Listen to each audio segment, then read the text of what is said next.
be successful, at least be very successful at voiceover. You can just sit there and wait for stuff to happen, but it won't. You have to make things happen. Yeah, I think that sometimes people have an idea from the outside that one day they're going to work for Disney. I'm going to work for Marvel. I'm going to work for Transformers. And they don't understand that they can be the next Disney. They can be the next Transformers. And then that's totally possible for them to build their own brand up that way. And you guys all know Greg Berger. I'm sure you've met him a few times. Greg Berger tells us my Greg Berger voice. Greg Berger told the story during a great panel called Business of Voice Acting panel, because they ask this question all the time. It's like, what percentage of your voiceover comes from the cartoons and the cool stuff? He's like, less than 10%. And that's Greg Berger.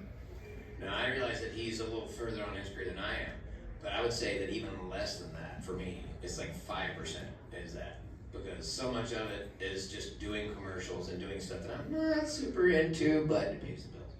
A lot of those things you might not love. You might just have to get good at it or find a second job. I can't tell you. My first thing that I say when people are like, so what do I do for one? I'm like, don't quit your day job. That's the number one rule, do not quit your day job. I didn't have a choice. My day job went bankrupt because of the economic crash with all the housing bubble popped. And I was just stuck with just voiceover because my job went bankrupt. And I had a good job.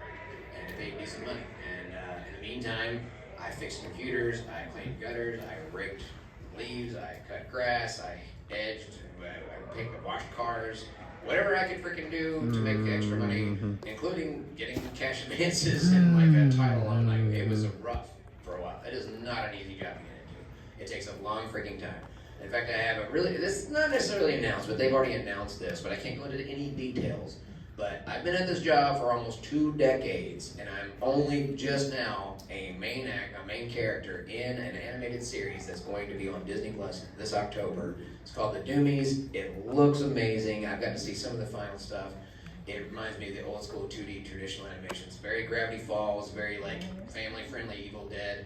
I promise there's no actual witchcraft or anything in it because I was there and I recorded this stuff, so I can vouch that there's nothing. They're not slipping any conspiracy crap into your cartoon.